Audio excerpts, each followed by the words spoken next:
कलियुग में साक्षात विष्णु ही भगवान वेंकटेश्वर बालाजी के रूप में स्थित हैं। क्या है उनके अवतार का रहस्य? माता यशोदा और भगवान वेंकटेश्वर का क्या है संबंध?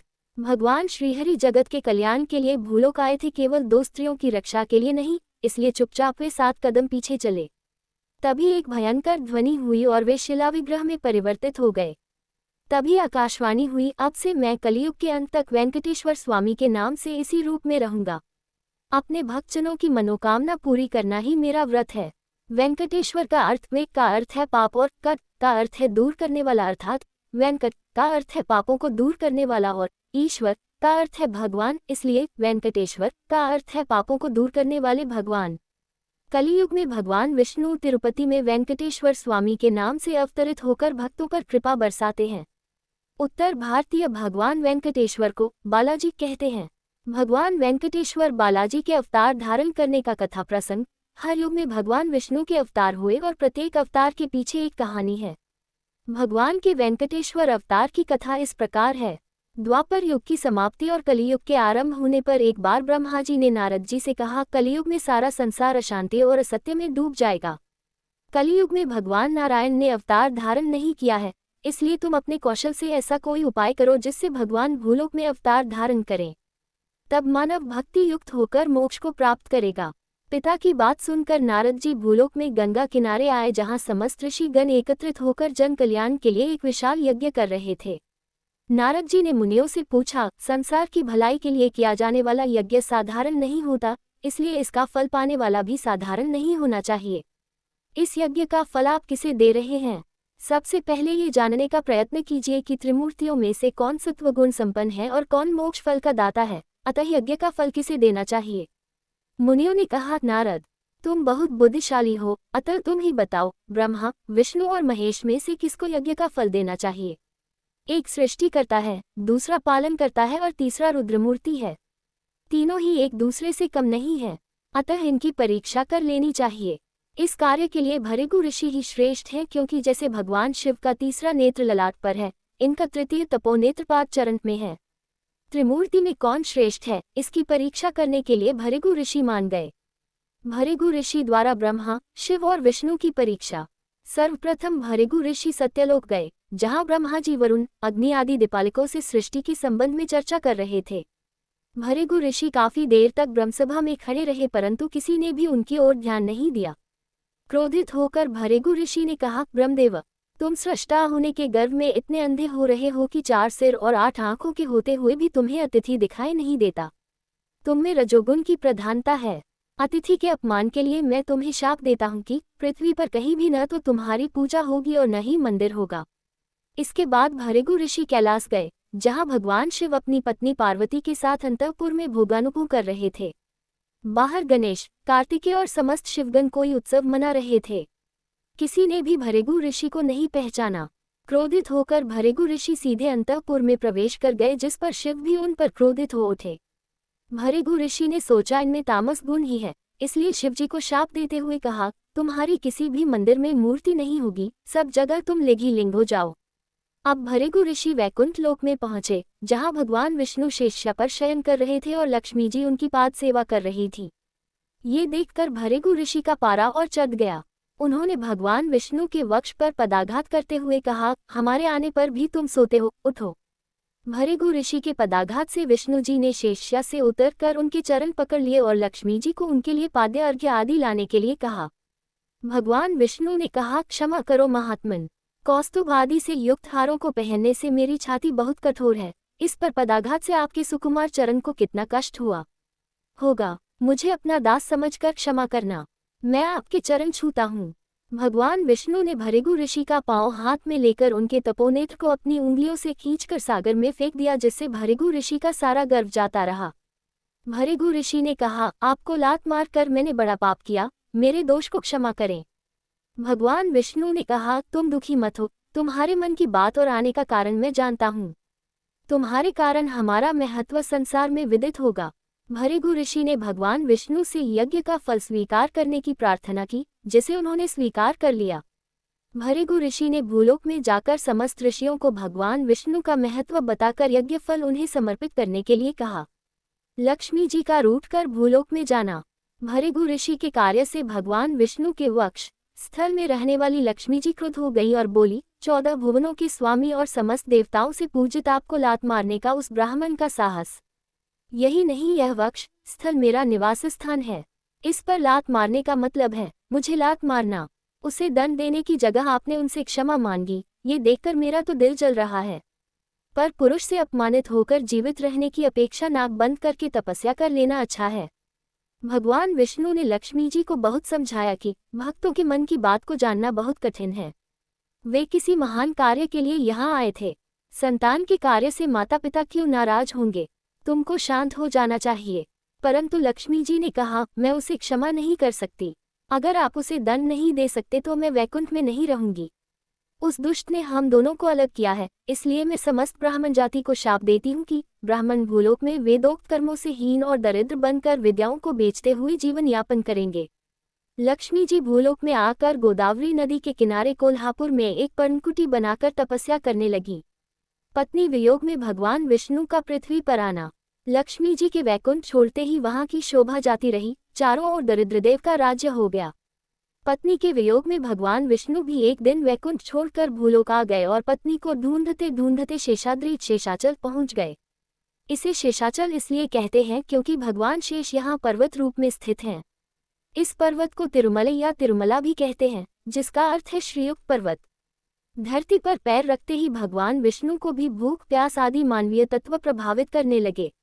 एक दिन थकान के कारण वे एक इमली के पेड़ के नीचे वाल्मीकि खोडक में शयन करने के उद्देश्य से जा छिपे। वैकुंठ उजड़ गया, ये जानकर नारद जी ने ब्रह्मा जी से कहा, आपके कहे अनुसार मैंने कार्य कर दिया। लक्ष्मी जी और विष्णु दोनों ही भूलोक चले गए हैं। निद्रा और आहार के बिना भगवान विष्णु सूख कर कांटा हो गए हैं, इसलिए आप उन्हें आहार देने की व्यवस्था कीजिए। ब्रह्मा जी भगवान शंकर को साथ लेकर लक्ष्मी जी के पास पहुंचे और बोले, निद्रा और आहार के बिना भगवान विष्णु आजकल शेषाद्री पर एक पेड़ की खोड में रह रहे हैं, उनकी रक्षा होनी चाहिए। हम दोनों गाय और बछड़े का रूप धारण करेंगे और आप ग्वालिन बनकर हमें चोल देश के राजा को बेच दीजिए। हम उस राजा की गायों के साथ रहकर श्रीहरि को प्रतिदिन दुग्धपान कराएंगे। लक्ष्मी जी ने बात मान ली। शेषाद्री वेंकटाचलम उन दिनों चोल राजा के अधीन था। उसी क्षण ब्रह्मा गाय, शिवजी बछड़ा और लक्ष्मी जी ग्वालिन बनकर चोल राजा के पास पहुंची। गाय और बछड़े के सौंदर्य से आकर्षित होकर राजा रानी ने उन्हें खरीद लिया। लक्ष्मी जी का काम पूरा हो गया। चोल राजा ने ग्वाले से कहा कि नई गाय का दूध दूहकर राजकुमार के लिए लाया करो। चोल राजा के पास हजारों गायें थीं। ग्वाला उस गाय और बछड़े को भी अन्य गायों के साथ शेषाचल पर चरने के लिए ले जाता, पर वह गाय घास न चरकर अकेले ही उस वाल्मीकि पर जाकर दूध की धार डालने लगी। इससे सोते हुए विष्णु जाग गए और गाय को ब्रह्मा जानकर दूध पीने लगे। वह गाय गौशाला में आकर दूध नहीं देती थी। इस पर राजा ने ग्वाले को चोर कहते हुए दंड देने की बात कही। राजदंड से भयभीत ग्वाले को गाय पर शंका होने लगी। एक दिन जब वह गाय बछड़े के साथ वाल्मीकि पर जाकर दूध की धार देने लगी, तो ग्वाले ने छुपकर उन्हें ऐसा करते हुए देख लिया। उसने क्रोध में आकर गाय को मारने के लिए अपनी कुल्हाड़ी उठाई। तभी उस परोपकारी गाय को बचाने के लिए भगवान विष्णु बीच में आ गए और कुल्हाड़ी उनके सिर पर जा लगी, जिससे रक्त बहने लगा। ये देखकर ग्वाला बेहोश हो गया। किसी ने राजा को इस घटना की खबर दी। राजा ने जाकर देखा कि वाल्मीकि से रक्त बह रहा है। राजा को देखकर विष्णु जी खोडल से बाहर आ गए और बोले, सेवकों के पाप का फल राजा को भोगना पड़ता है। आज से तुम पिशाच हो जाओ। चोल राजा भगवान के चरणों पर गिरकर गिड़गिड़ाने लगा।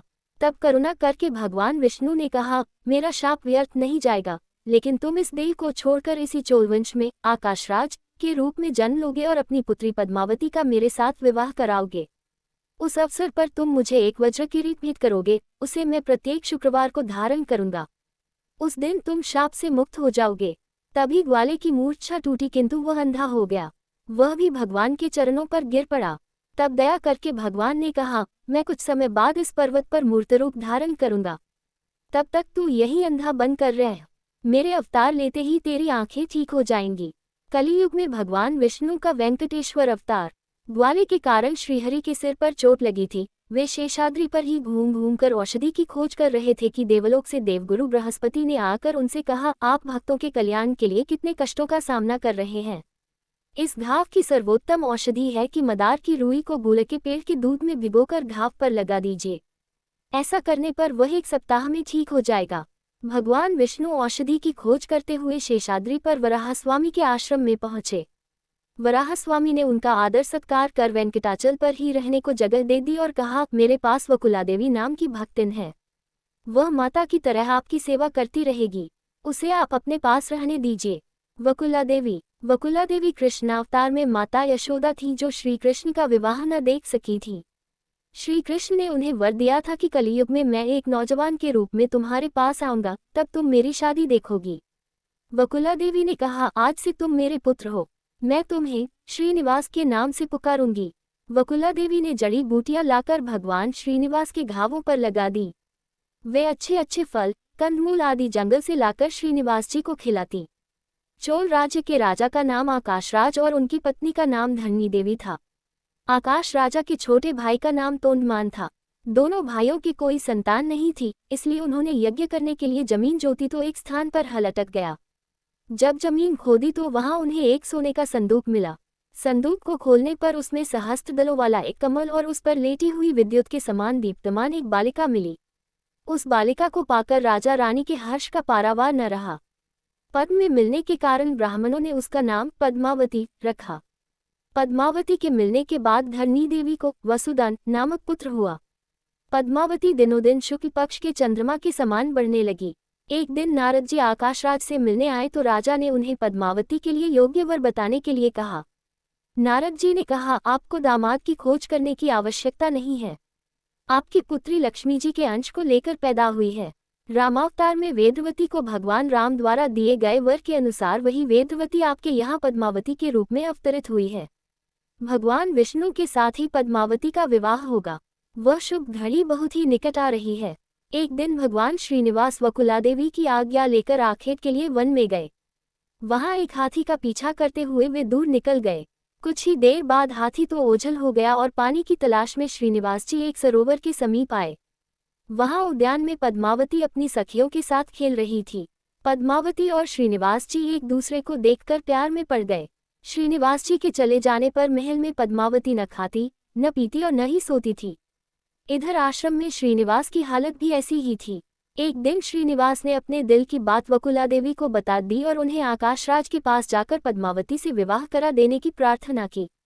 वकुलादेवी के जाने बाद आकाशराज अपने गुरु शुकयोगी के पास श्रीनिवास और पद्मावती के विवाह के बारे में सलाह लेने गए। शुकयोगी ने कहा, शेषाद्री पर रहने वाला श्रीनिवास साधारण मानव नहीं है, वह तो साक्षात श्रीहरि हैं। तुम्हारे पूर्व जन्म के पुण्यों के कारण वे तुम्हारे दामाद बनने जा रहे हैं। उन्हीं के दर्शन के लिए हम जैसे लोग कई जन्मों से तपस्या कर रहे हैं। राजा ने तुरंत देवगुरु बृहस्पति को बुलाकर शादी के लिए लग्न पत्रिका लिखवाई। वैशाख शुक्ल दशमी शुक्रवार को हुआ श्रीनिवास और पद्मावती का कल्याण विवाह महोत्सव। वैशाख शुक्ल दशमी शुक्रवार को श्रीनिवास और पद्मावती के कल्याण महोत्सव के लिए आदिशेष, गरुत्मान, गरुड़, ब्रह्मा, शंकर, नारद, कुबेर आदि सभी देवता आ गए। श्रीनिवास ने नारद जी से कहा, लक्ष्मी मुझे छोड़कर चली गई है, इसलिए मैं बड़ी निर्धन अवस्था हूँ। आप कृपा करके कोई ऐसा उपाय सोचिए जिससे मैं अपने विवाह के लिए धन जुटा सकूं।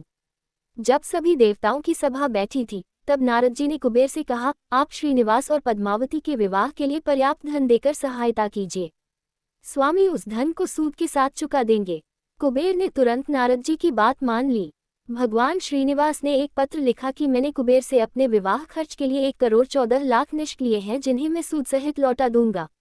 ब्रह्मा, शंकर और अश्वत्थ ने उस पत्र पर साक्षी के रूप में हस्ताक्षर किए। शुभ मुहूर्त में विवाह की समस्त विधियां संपन्न हुई। देवताओं ने नव दंपति पर पुष्प वर्षा की और महामुनियों ने आशीर्वाद दिया। विदा के समय श्रीनिवास ने आकाशराज से कहा, आपने मुझे सदा के लिए अपना आभारी बनाया है, अतः कोई वर मांग लीजिए। आकाशराज ने कहा, मुझे यह वर दीजिए कि मैं कभी भी आपके नाम स्मरण को न भूलूं। भगवान श्रीनिवास ने कहा, मैं आपको सायुज्य मोक्ष प्रदान करता हूँ। सबसे विदा लेकर भगवान श्रीनिवास और पद्मावती जी अगस्त्य मुनि के आश्रम में आए। विवाह के बाद नव दंपति को 6 मास तक पर्वत पर नहीं चढ़ना चाहिए, इसलिए भगवान श्रीनिवास और पद्मावती जी 6 मास तक अगस्त्याश्रम में रहे। सभी देवता अपने अपने लोक को चले गए। आकाशराज की मृत्यु के बाद एक दिन तोंडमान अगस्त्याश्रम आए और श्रीनिवास से कोई सेवा बताने के लिए कहा। श्रीनिवास ने कहा, शेषाद्री पर वराहस्वामी ने जो स्थान मुझे दिया है वहां मेरे लिए ऐसे मंदिर का निर्माण कराओ जिसमें लक्ष्मी और पद्मावती के रहने की योग्यता हो। इसमें गोपुर, शिखर, सिंहद्वार, ध्वजा मंडप, धान्यशालाएं, पाकशालाएं, गौशाला व फूलों की बावली बनवाओ। भगवान की आज्ञा मानकर तोंडमान ने शेषाद्री को दूसरा वैकुंठ बना दिया। शुभ मुहूर्त में श्रीनिवास और पद्मावती जी ने आनंद निलय में प्रवेश किया। उस समय ब्रह्मा जी ने कहा, स्वामी, लोक कल्याण के लिए आप वर दीजिए कि जो भक्त आपके निवास शेषाद्री पर आएं, उनके पाप दूर हो जाएं। मैं आपकी सन्निधि में 2 अखंड ज्योतियां जलाऊंगा। ये ज्योतियां लोक कल्याण के लिए सदा आपकी सन्निधि में जलती रहेंगी। आप कलियुग के अंत तक इसी वेंकटाचल पर निवास कीजिए और अपने भक्तों को दर्शन देते रहिएगा। अब मैं जो ब्रह्मोत्सव करूंगा उसे स्वीकार कीजिएगा। भगवान श्रीनिवास ने ब्रह्मा जी की बात स्वीकार कर ली। उस दिन से उस स्थान का नाम वेंकटाचलम हो गया। लक्ष्मी जी और भगवान विष्णु में कलह का कारण नारद जी ही थे। अब नारद जी लक्ष्मी जी के पास कोल्हापुर पहुंचे और कहा, क्यों आप आनंदधाम वैकुंठ को छोड़कर इन जंगलों में निद्रा और आहार के बिना धूप जाड़ा सहते हुए कब तक तपस्या करती रहेंगी। नारद जी ने उन्हें भगवान श्रीनिवास और देवी पद्मावती के विवाह की बात बताई। ये सुनते ही लक्ष्मी जी को मानो काट मार गया। वे नारद जी सहित वेंकटाचलम पहुंची। भगवान श्रीनिवास ने अचानक लक्ष्मी जी को देखा तो समझ नहीं पाए कि यह स्वप्न है या सत्य। पद्मावती जी को भी समझ नहीं आया कि यह स्त्री कौन है। दोनों सौतों में झगड़ा होने लगा। भगवान श्रीनिवास की दशा जाल में फंसे पक्षी के समान थी, न इधर चैन न उधर चैन। थोड़ी देर में दिव्यज्ञान से लक्ष्मी जी को सारी बात समझ आ गई और उन्होंने कहा, अब हम सगी बहनों की तरह रहेगी। भगवान श्रीनिवास ने लक्ष्मी जी को कुबेर से लिए कर्ज की बात बताई और कहा, कलयुग में तुम मेरे भक्तों को धन संपत्ति प्रदान करती रहो जिससे वे अनेक पाप करके विपत्तियों में फंस जाएंगे। फिर मैं उन्हें स्वप्न में उपाय बताऊंगा जिससे वे मेरी मिनौती करके भेंट चढ़ाएंगे। वह धन मैं कुबेर को सूद के रूप में दे दूंगा। ये तुमको कलयुग के अंत तक करना पड़ेगा, फिर हम वैकुंठ जाकर सुख से रह सकते हैं। तब तक तुम पद्म सरोवर में स्थित रहकर भक्तों की रक्षा करती रहो, किंतु तुम अपने एक स्वरूप से मेरे बाएं वक्ष स्थल में रहो। पद्मावती को दक्षिण वक्ष पर रहने दो। भगवान ने लक्ष्मी जी व पद्मावती जी को अपने आलिंगन में लेकर अपने दाएं और बाएं वक्ष स्थल में रख लिया। भगवान श्रीहरि जगत के कल्याण के लिए भूलोक आए थे, केवल 2 स्त्रियों की रक्षा के लिए नहीं, इसलिए वे 7 कदम पीछे चले। तभी एक भयंकर ध्वनि हुई और वे शिलाविग्रह में परिवर्तित हो गए। तभी आकाशवाणी हुई, अब से मैं कलियुग के अंत तक वेंकटेश्वर स्वामी के नाम से इसी रूप में रहूंगा। अपने भक्तजनों की मनोकामना पूरी करना ही मेरा व्रत है। स्कंद पुराण के अनुसार उन वेंकटाचल निवासी भगवान श्रीहरि का 2 घड़ी भी चिंतन करने वाला मनुष्य अपनी 21 पीढ़ियों का उद्धार करके विष्णुलोक में सम्मानित होता है।